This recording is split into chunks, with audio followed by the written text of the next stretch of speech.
Okay, I got a subject I want to touch on here. Words, W-O-R-D-S, without action, A-C-T-I-O-N. Words without action is dead. D-E-A-D, exclamation point.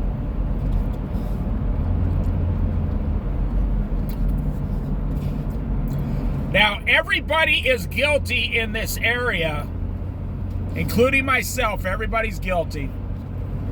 How many times have you claimed you're going to do something great and you never did anything? You know, the Bible says, let your yes be yes, let your no be no. Anything beyond that is from the evil one, says the Bible. But let's just talk about, you know, in your world, how many times have you said, I'm going to XYZ, 1, 2, 3, ABC, whatever it is. You announce it to everybody. That's why I always say, I stopped doing that a long time ago in my 20s. I stopped announcing my plans to other people for 2 reasons. One is, when I say I'm going to do something, they don't believe me. And number 2 is, sometimes in the past, when I said I was going to do something, I never did it, and then I look stupid.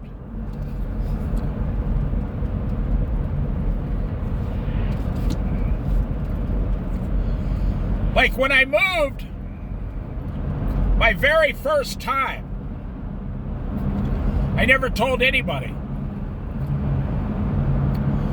I was 26 years old, got in the car and drove away. For real.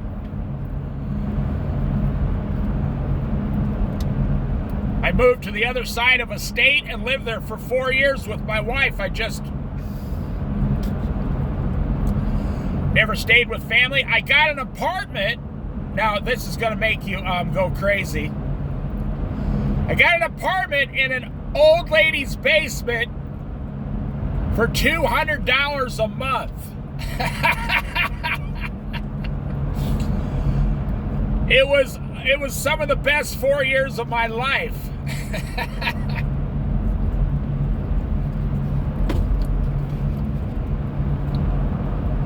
I asked her, do you want a deposit? She says, no, I just want you to give me the $200 to supplement my Social Security income. She was a widow, but she owned the house. And I want you to mow my lawn and shovel the snow. I said, okay, you got a deal. Sounds good to me.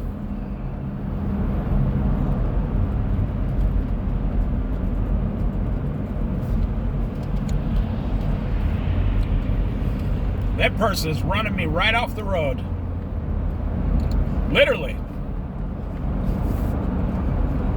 A lot of people have a lot of issues today. I can't solve their issues.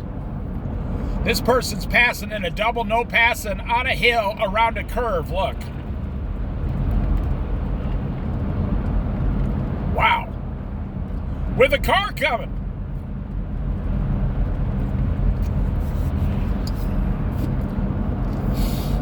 So, words without action is dead.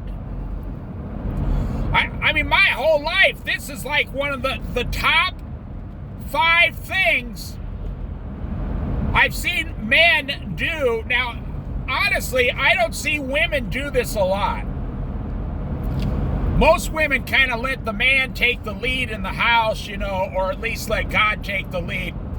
Most women do not claim they're going to do something. They just kind of work on it and then do it.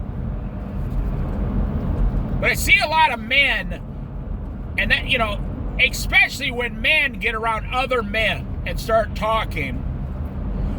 And then if you add beer into that conversation, oh my goodness. You could write a best-selling novel every day, just off the stupid conversation these guys talk about.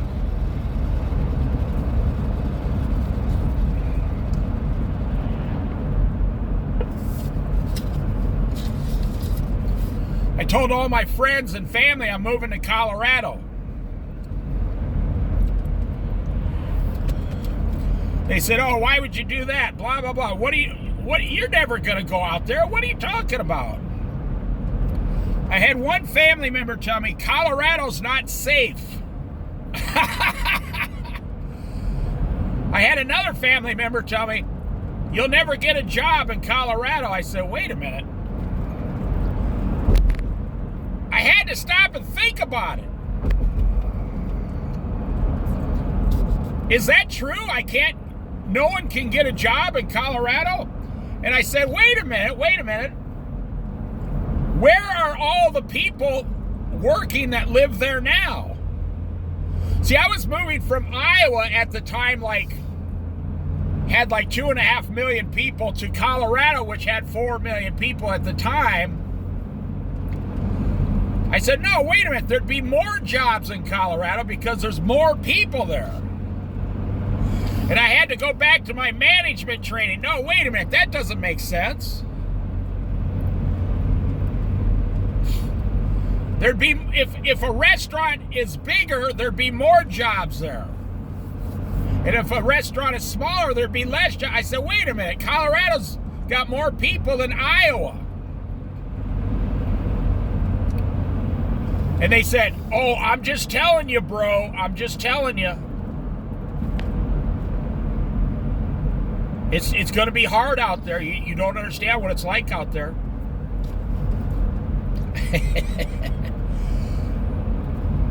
Because I've always wanted to live in the Rocky Mountains. So that's when I decided I'm never going to tell anybody my plans again, except, God and my wife, obviously. I didn't even tell my son I was moving to Colorado. He was in the military.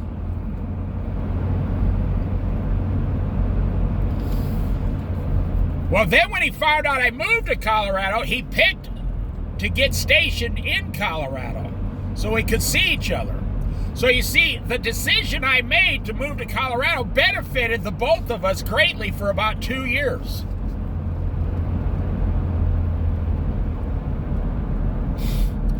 I never told anybody I was moving to the Oregon coast. Never told anybody. For the 2 reasons I said, one is if I don't do what I say I'm going to do, I look stupid. Number 2, now remember, if you don't do what you tell people, you're going to look stupid too. And I'm on your side. I'm trying to help you understand this topic. Or if you do actually do it, they won't believe you anyway. That's why I love postcards, especially from the old days. I was writing down all these addresses. My friends, family, everybody I knew. Even the job I was working at. My wife says, "What are you doing?" I said, "I'm making my postcard list. I'm going to send every one of these people postcards for a year." That's what I did. Of all the great things we were doing in Colorado, people started writing me. They didn't have cell phones back then. There was no cell phone, no texting. When I got the Christmas cards that year, back when people sent Christmas cards, we used to get over 100 Christmas cards every year. We used to send out 100 Christmas cards every year. Last year, we received one Christmas card from a local person that handed it to us, a handicapped person, and it was very special. And we only gave one out to the handicapped person.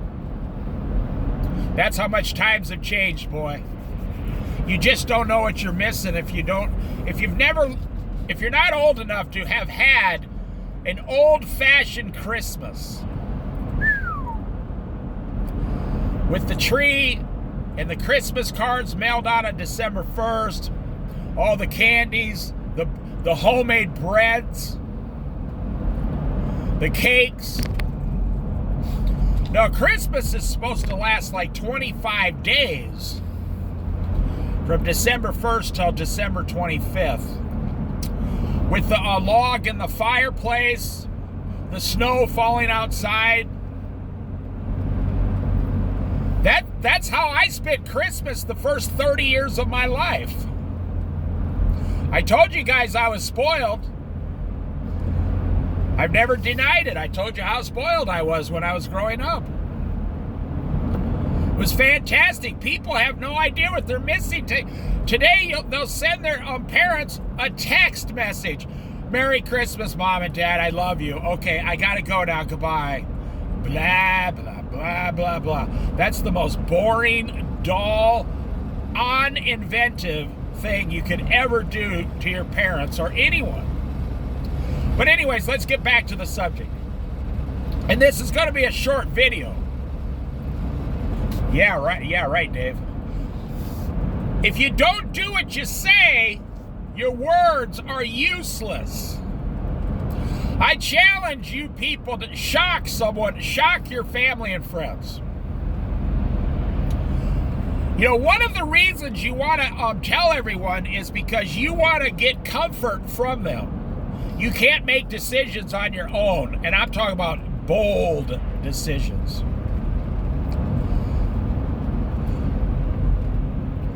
I called my mom and said, hey, I'm in Colorado. She goes, are you okay? I said, man, you should see the Rocky Mountains, Mom. It is so beautiful here. It's the most beautiful thing I've ever seen so far in my life. She says, what are you doing out there? I said, we're fine. I'm in Colorado. I got an apartment, and we both got jobs. We're fine. We live here now. Okay, she says. See, mothers have this idea that if you're not at least in the same state that, you know, your mother's in, you know, your mother's going to worry about you constantly. I had the pleasure of bringing my mother out to Colorado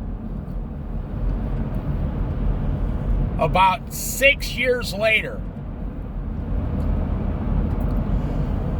And I drove her out to the Continental Divide Overlook just east of Salida, Colorado. For those of you who know Colorado very well like I do. Believe me, John Denver's got nothing on me. I know every nook and cranny in the entire state of Colorado. And I'm not even exaggerating. I drove around, you guys see how much I drive now. That's how much I drove around the entire state of Colorado for 9 years straight. Now, it's funny, they didn't have cell phones back then, and they had no video. You couldn't record stuff on your phone. There was no YouTube to upload it. Otherwise, I would have a YouTube channel. Look at that guy hauling hay. He's probably got some couple horses or something. I would have so many beautiful videos about Colorado on this channel.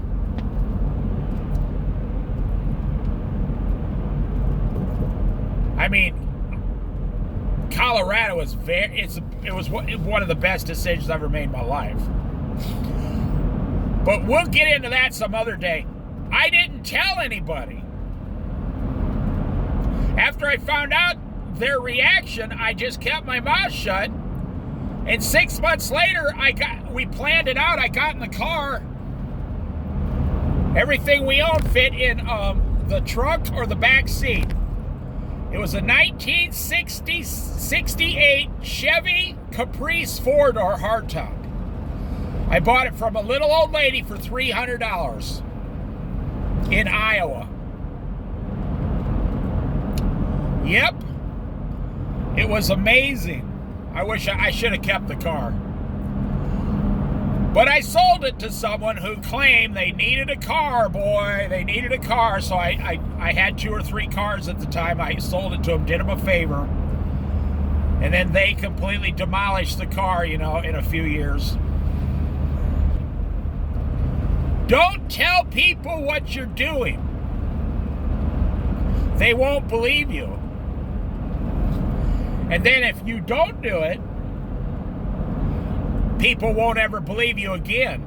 Now, let me say it again. If you tell them what you're going to do, most of them won't believe you anyway.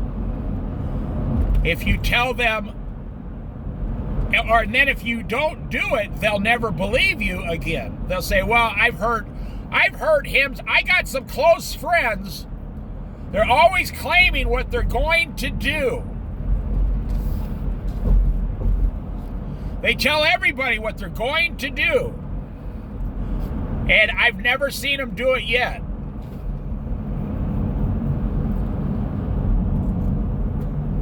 I've never seen them actually do what they claim they're going to do.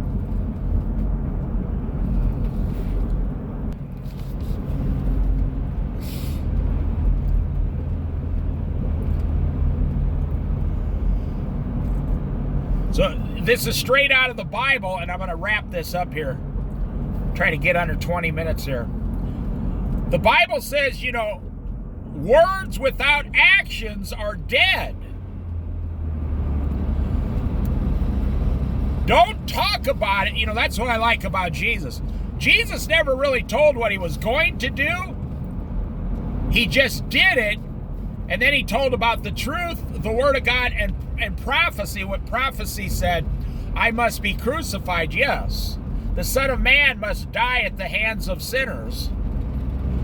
That's in the book for anyone to read. That was the Old Testament prophecy. He was saying even the Jews had that in their books.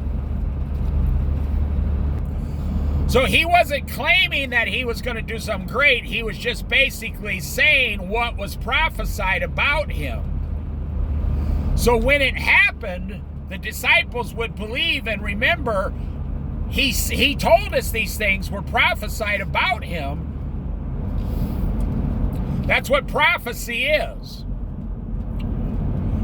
You say, on such and such date, a volcano's going to erupt and destroy half of Europe.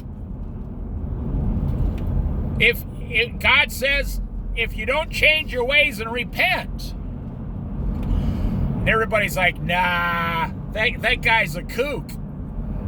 Well, then it happens exactly like you told them. And then they say, that guy's a prophet.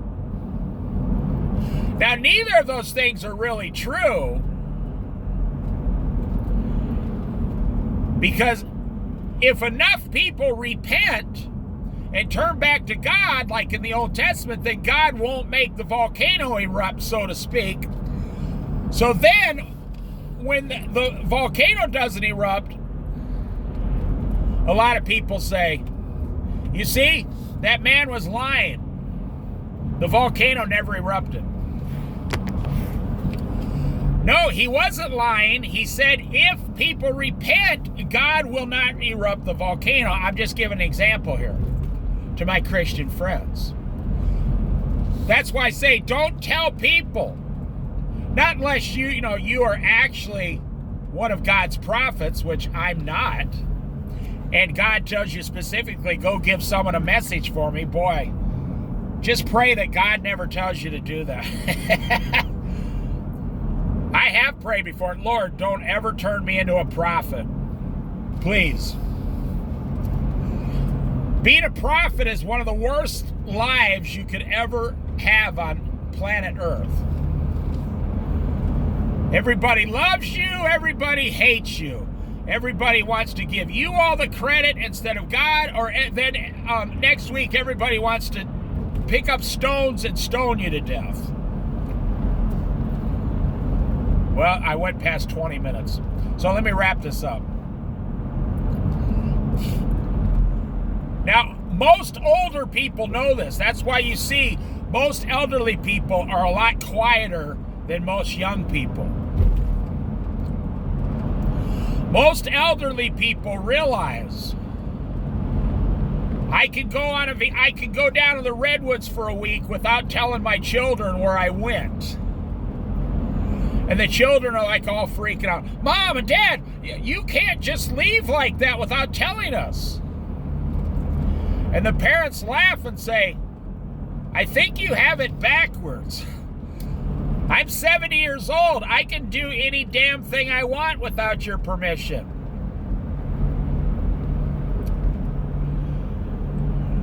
Nothing worse than having a bunch of children trying to control their parents' lives in their old age.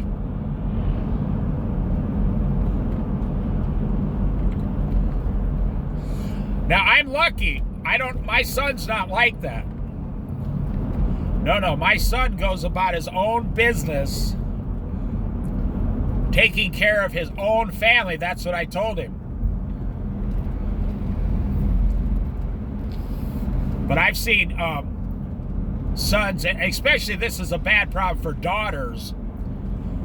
They try to plan out their mom and dad's entire life before they die. What are we gonna do? They're so emotional. They get so emotional.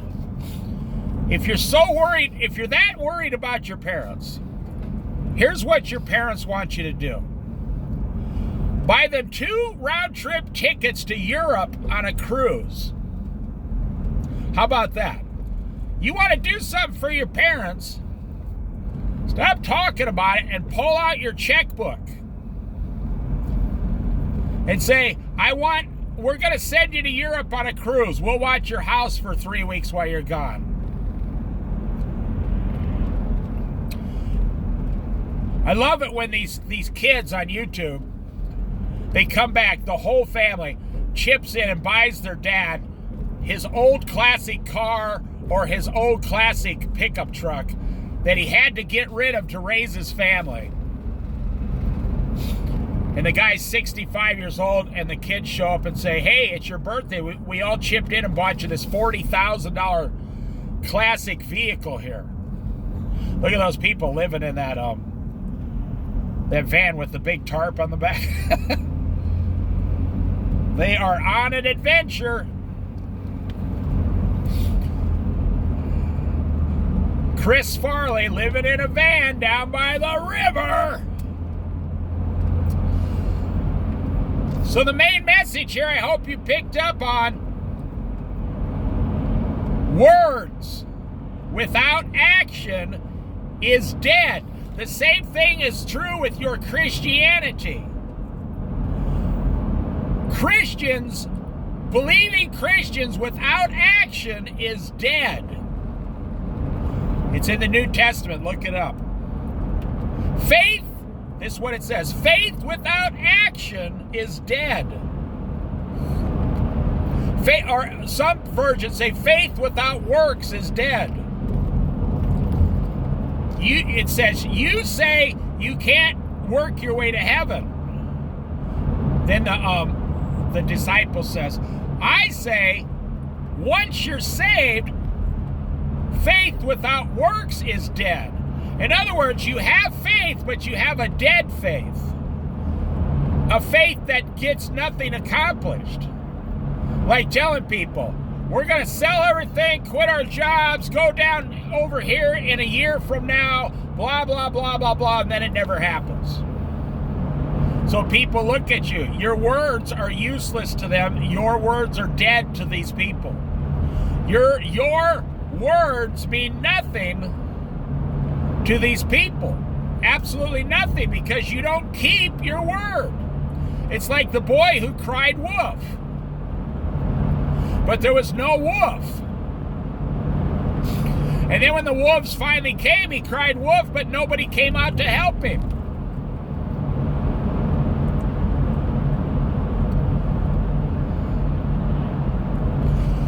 This is a true story. I had a teacher tell me that story once. She says, what do you think about that? I says, well, that would never happen to King David. And she looked at me. Now, she was just a secular teacher. I was in like the 4th grade. She says, what do you mean? I said, King David didn't, as a shepherd boy, he didn't need to cry for help. He took his staff and broke the animal's jaw in half with his own hands. And she looked at me and says, that's true. Yes, that's in the Bible. That did happen. She just kind of smiled and looked at me like, poor little Davy. He's so stupid. I said, well, yeah, I'm just telling you. Not everybody needs to cry wolf. I mean, she said, what would you do? I said, I'd take a shotgun and shoot the coyote. She says, you're a very interesting little boy, David. Okay, you can go back now and keep doing your studies. I live in the country, lady. We'd pull out a shotgun and shoot the animal. I mean, the coyote or the wolf that was trying to eat all your livestock. We wouldn't sit there crying for help. I mean, what would those, one of those black native Africans do 150 years ago? I've seen this personally online. You see 4 of those native warriors standing in front of a lion. They wait for the lion to kill the animal. Oh, they're so smart down there. It's so amazing. They don't have to kill the animal. They wait for the lion to kill the animal, and then they wait for the lion to eat enough to where he's satisfied, and then they go up and start walking towards the lion with their spears, chanting, "Hiya, hiya." And because the lion's not as hungry as he thought he was, or because he just ate, it freaks him out for about 5 minutes. And so he runs away into the grass or whatever, not knowing what's going to happen. And one of the warriors runs up with the machete and chops off a big chunk of 10 or 15 pounds of meat, throws it over his shoulder, and they all walk away. And the lion comes back and finishes the rest of the stuff. That's how they get their meat down there. They let the lion do all the work for them and then eat some of the food. And then they freak the lion out. And then one warrior goes up while the other 3 watch. They still do it today, 2025. He takes a machete and cuts a big, huge chunk of meat off for the whole week. And then they walk away, and the lion was like, what just happened? And then the lion comes back and doesn't chase them because the lion now starts eating again. I mean, it's ingenious. I mean, it's one of the greatest survival, techniques I've ever seen. Let the lions do all the hard work for you, and you just go up and take half their food and walk away. That's fascinating. So just remember, the Bible talks constantly about the tongue is evil. The tongue is a serpent. The tongue can do good or the tongue can do bad. The tongue can build up or your tongue can destroy. And what controls the tongue is your heart. The heart first, and then what comes out of the heart comes through the tongue, the mouth. And just remember this lesson. Words without action is dead. And that then goes out to everybody you spoke to a whole array of, your reputation, how people see you, how people react to you, how they interact to you, how they live around you.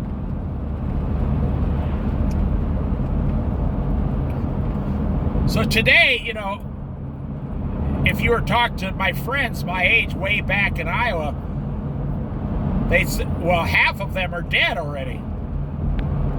Even a lot of younger guys are already dead because they never gave up beer and cigarettes. They all died from alcoholism or lung cancer. I'm not making this up. I say half of them did. But the other half will say, we just saw Dave last night, and then 3 days later, he's living in Colorado. He never said one single word to us. He just left. Have you ever seen the movie Good Will Hunting with Ben Affleck and I can't remember the other guy's name, and Robin Williams, and Ben Affleck says to the blonde guy, his name's just slipping my mind right now. The blonde guy who was a mathematical genius. He was born that way. He said, don't worry about things. He said, in 20 years, we're going to be standing right here eating lunch, working at the construction area. And Ben Affleck says, if you're here in 20 years, I'm going to get a gun and kill you. Matt Damon. He says, why would you do that? He says to Matt Damon, he says, you were born a genius. You can go make $200,000 a year right now. You're just afraid to. We don't have that opportunity. We have to be here at the construction site working. You're a genius. If you don't go take one of those jobs and you're standing here in 20 years, I'm going to blow your brains out. He said to Matt Damon, do you know what the greatest part of my day is? Now, it's just a movie, but it's a pretty good movie. He says, what? He says, every morning I come to pick you up. When I get out of my car, I think and I pray this is the morning I'm going to walk up to your house and you just left. Don't tell us, just leave. And go get one of those $200,000 a year jobs and just leave. He said that nothing will make me happier than knowing at least one of us made it out of this town and is making big money. And so at the end of the movie, that's what happened. He was supposed to take this big job, but he got in a car to go to California instead to see a girl he was in love with. And Ben Affleck was walking up to his house. And he knocking on the door, no answer. And then he finally realizes he did it. He just left and never told any of us. But he left a note in Robin Williams' mailbox, his therapist. He said, I decided not to take that job. I'm going to go see about a girl in California. And Robin Williams got this big smile on his face. He said, well, I'll be damned. He says, you shocked me. You're finally going to do it. Because not all of life is about money. In fact, the older you get, the more you find out money plays a much smaller role the older you get. And then when you're lying on your deathbed someday, hopefully you'll be raptured pretty soon here in the next few years. Nobody on their deathbed is saying, I should have made a lot more money. No, what they want to do is they want one more year. One more year to go experience the things they never got to experience or the things they want to do again. Like eat it. I mean, I'm telling you, when you're in the last, few weeks of your life, when you're in the last few weeks of your life, the only thing you're going to care about is, I wish I had one more year of life. Just one more year. Go eat some more cheeseburgers, some tacos. Go tell all my family I'm sorry. Get closer to God. Read my Bible. get in my car and drive all 50 states.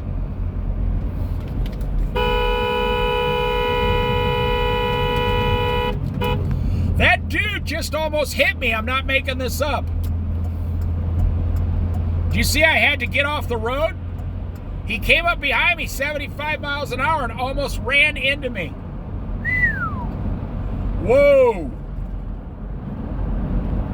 He was looking right down on the floorboard, coming sideways straight towards me. That's why I always check my side mirror here when cars are coming up beside me. Wow. Okay. That guy's high or something. He's probably not going to make it through the rest of the day without getting pulled over. So the older you get, you just want one more thing. You just want a little bit more time. You don't care about money. You'll just take whatever you got and just trust God, and you'll just go do what you want to do finally. But most people don't get another chance like that. They don't get a chance like that. Let me tell you, I told you a guy I know just died recently. He was a friend of mine. And I know he would want me to tell you this story. So, you know, they told him he had 4-stage lung cancer because he was 68 years old and he smoked for like 55 years since he was 13. He smoked a pack of cigarettes for 55 years every day. So, you know, he knew what was coming. He knew it. And I'm just looking at the traffic here. And when they took him away, put him on, you know, painkillers, 3 weeks later, he was dead. I was thinking about making a video about this. What happens after you die? I'm not talking about heaven or hell. I'm talking about what happens, but I'll just mention it here. What happens to all your worldly possessions? What happens? Okay, so this guy's family came over. Now, they're great people. They're very nice people. Don't get me wrong. This is what happens to everybody who dies. All those possessions you're holding on to with your dear life. So they came over, you know, and they're going through his possessions because they have to clean the apartment out, right? And then the landlord goes in and redoes the apartment. Somebody else moves in. So they're going through his possessions, and he had a couple pairs of brand new shoes. And they asked me if I wanted a pair of his shoes that he never wore. Well, they were like, they weren't good outdoor shoes, and they were a little bit too small. So I said, no, I don't. They're the wrong size, and they're not outdoor shoes. They'll fall apart all the places I go. They said, okay. So they went around asking people, what size shoes do you wear? Then they come up and, you know, they took his TV right away. You think about that when you're watching TV and the Super Bowl and all this crap. They took his TV and his surround sound. He had a little cash in there, you know, like $300. They took that, put it in their pocket. They're going through his possessions. He had some kind of fancy things. I won't say what they are, but they took those. They started dividing them up. You know, then it comes to the big stuff like his couch, his chair, his bed. And then the Goodwill or whatever just shows up with a truck, loads the rest up, and leaves. Now the entire place is completely empty. Like he was never there. You listen very carefully, YouTube, to what I'm saying. That place is completely empty, like he was never in there at all. Only the people who knew him and have the memories of him, and in 1 year from now, I'll have, you know, several new neighbors. Nobody will have even known him. They won't know anything about him. and his family will forget about that place. They'll just have the personal memories with him.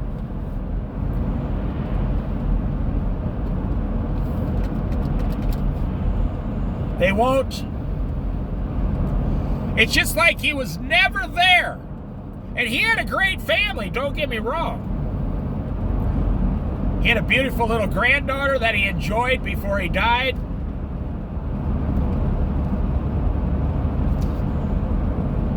But I'm talking about his possessions. This is funny because, you know, those were the possessions that he had finally accumulated after 67 years on this earth. And it took all of 3 afternoons to completely empty his apartment of 67 years of accumulating. He was 67 or 68, I don't know. It took 3 afternoons just to completely erase his entire life. Why am I telling you this? Because when you are sitting there thinking about buying something today on Saturday,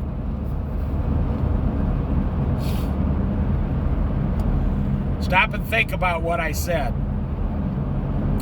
I know this is one of the reasons Jesus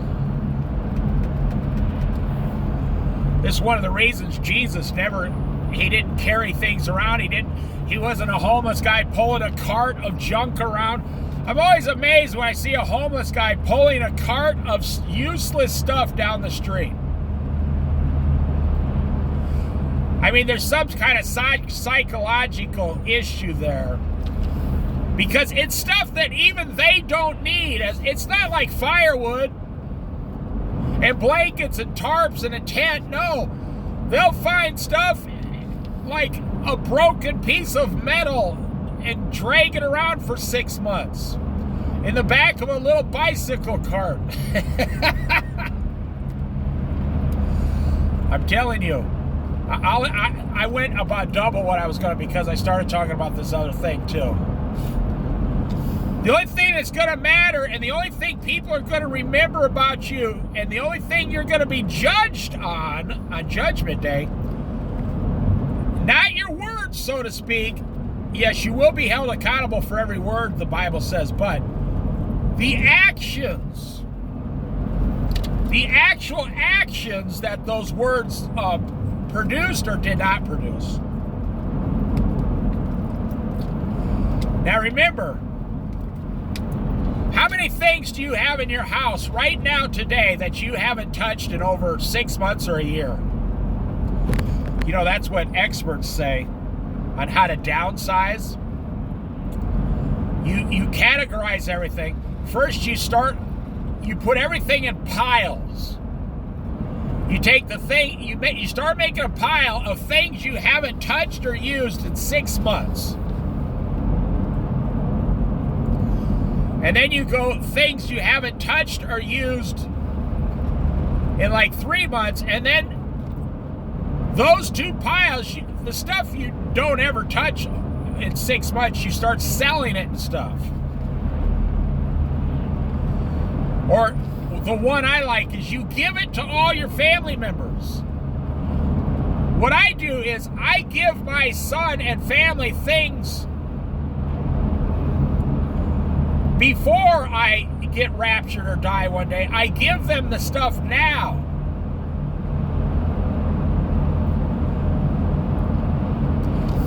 Now, I only have one son, but if you had several children, they're all going to fight over your possessions when you die.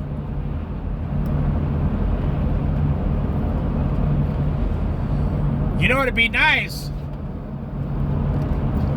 before everybody dies if they sold everything, put all their money in the bank, and gave all their possessions to their children 10 years before they died.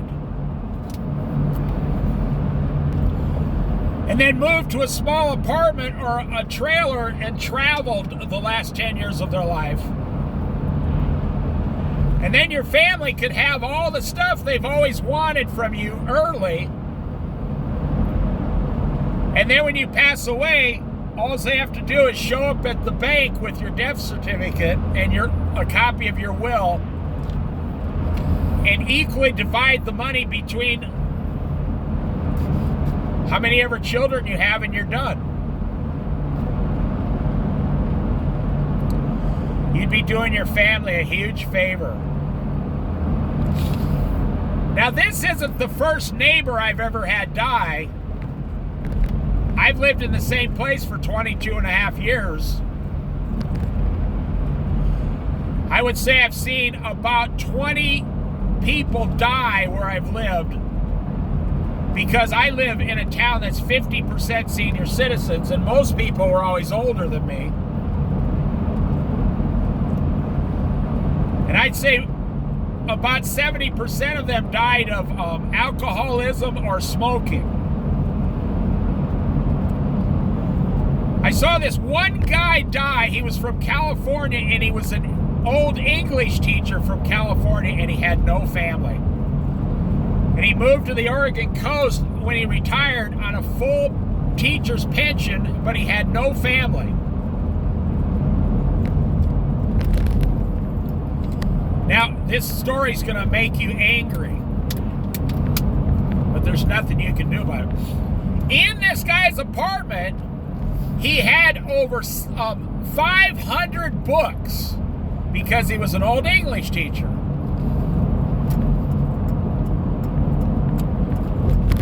He had over 500 books on shelves and everything, that he read these books several times in his lifetime.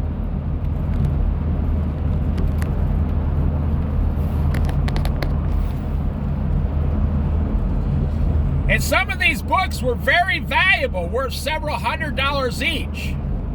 He was a book collector. But he had no wife, no children, nothing. No relatives. And the Goodwill showed up with a truck, because there's nothing you can do. There's nothing else to do. And it's illegal to keep his possessions. Like, the landlord is not allowed to keep anything in your apartment. Nothing. So the Goodwill shows up, takes all 500 books, his furniture, and his clothes down and sold, took him to the Goodwill. Several $1,000s of valuable books. Just like that. Boom. Just boom, boom, it's over, boom. They clean that apartment out. That's what they do for a living. They take donations. I'm not blaming them. That's how they do good works, by getting donations. But this guy didn't know he was going to die, or he would have made different plans and stuff.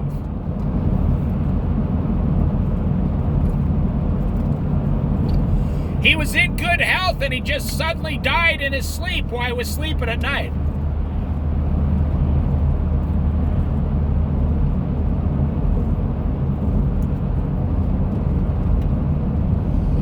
And they took all those valuable books. And they didn't stay out here on the Oregon coast. No, they take them, then they take them down to places like where books sell the best, like Eugene or Portland. They put them in the rare book, section, under glass. This book's worth, $900. Yeah. The Goodwill's like the highest upper class pawn shop you've ever seen. They know, because of the internet, just how valuable everything is now. They look up every item on the internet now. Back when I was a kid, they just put 10 cents on, no. Today, they look everything like that up on the internet and get the highest price they possibly can. That's what I'd do if I was in charge of the Goodwill. I wouldn't accept less. So I'm making the point, one day you're going to be dead. One day you're going to die. And I want you to start looking at your possessions right now, this weekend. and say, I need to get rid of at least 50% of all my junk. And what I would do if I was you, I would make a big, huge pile. This is what I would do. I would make a big, huge pile of all the stuff you want to give away.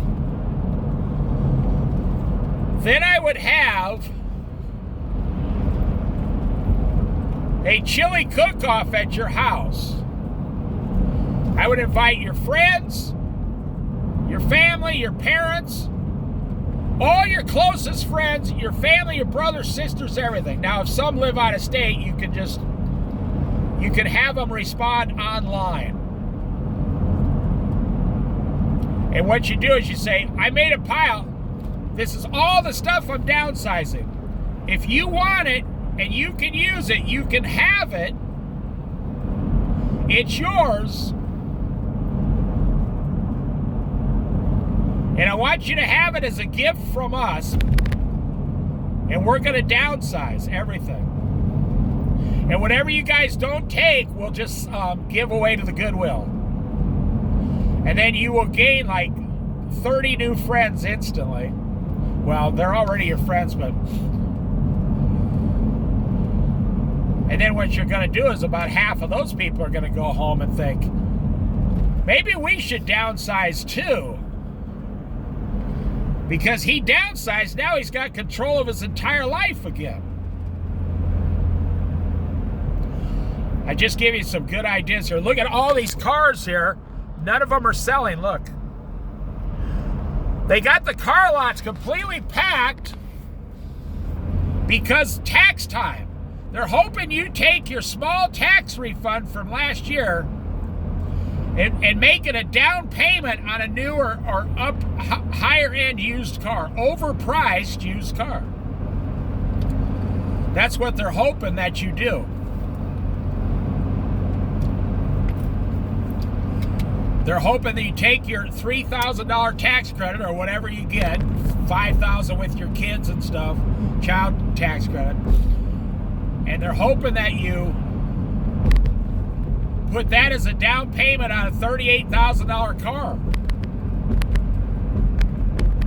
Every car lot from Lincoln City down to Coos Bay is completely packed. And nobody's got their tax refund back, so nobody's buying anything yet. Now, you'd be surprised where they get all these cars. How could they get all these cars so fast? Well, they got all the 2022, 23, and 24 models that never sold from all over the country shipped to them up here. That's how they do it.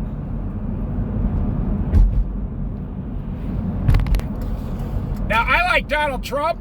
I like Joe Biden, too. I like everybody, but wait until Donald Trump's steel and aluminum tariffs take effect worldwide. You're going to see some high-priced cars. The price of your $40,000 car will be $55,000. The price of your $30,000 car will be $42,000. The automobile industry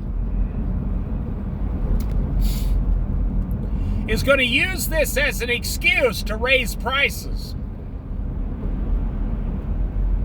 It's coming right now. Don't you remember Dolly Parton had these big campaign in 1990? Buy America. Don't buy Chinese stuff. Buy America. That's what she used to say on TV.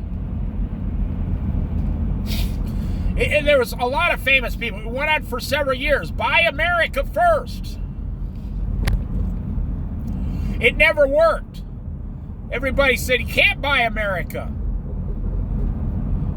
It's overpriced. That's why China existed. Everything was 20 cents on the dollar. And that's how China exists today. They still have the ability to make all that junk and sell it on Temu and Amazon and all that. Well, now with the tariffs, you're going to start seeing these campaigns, buy American first. But you're going to have to pay 50% more. You're going to have to pay 50% more than you're paying now. Stop and think about it.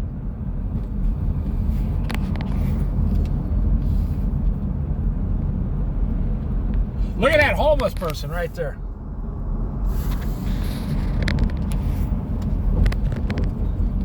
That's what I'm saying. Why is that guy pushing around 90 pounds worth of stuff in a shopping cart that he doesn't even need half that stuff? Well, I mean, even homeless people want to have stuff. Because stuff makes us feel good, you know.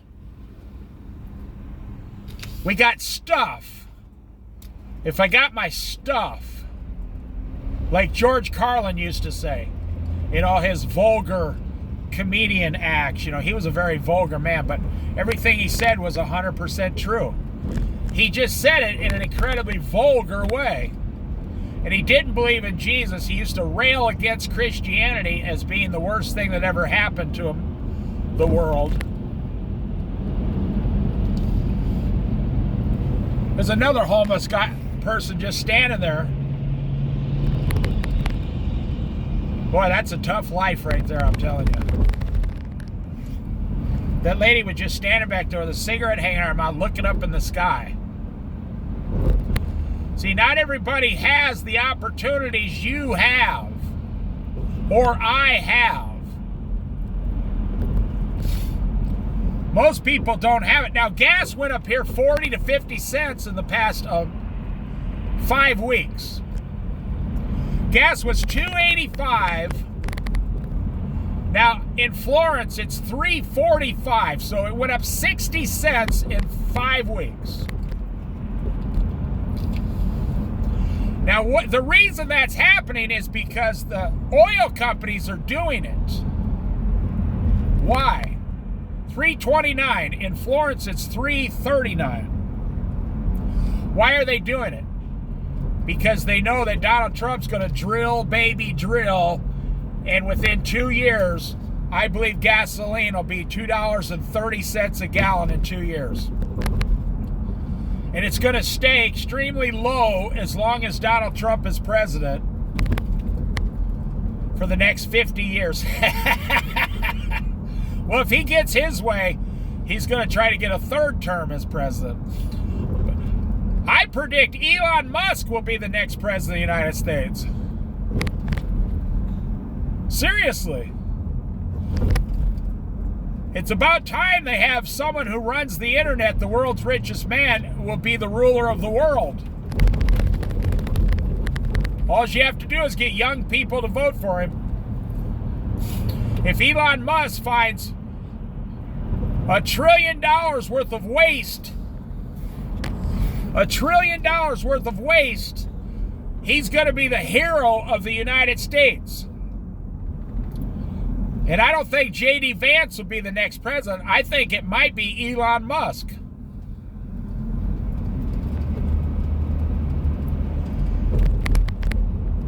And he'll run America like a business.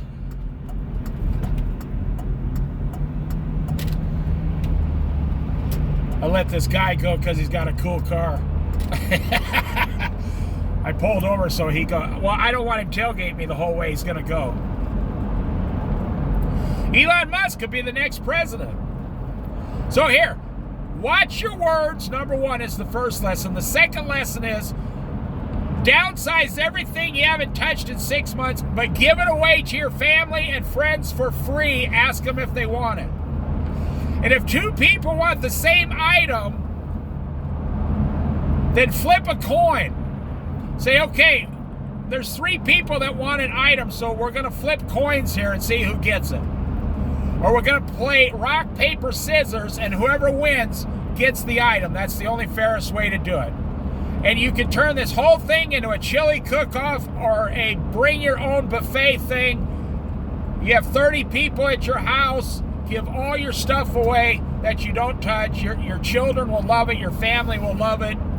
Everybody will love it. It'll be a great time. You'll go down in history. They'll say, remember the night that they gave away all their stuff to all of us?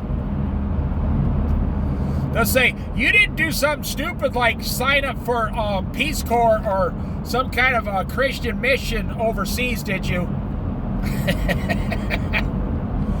And just say, oh, I can't tell you. I'm not allowed to tell people my plans anymore. I'll just send you a postcard.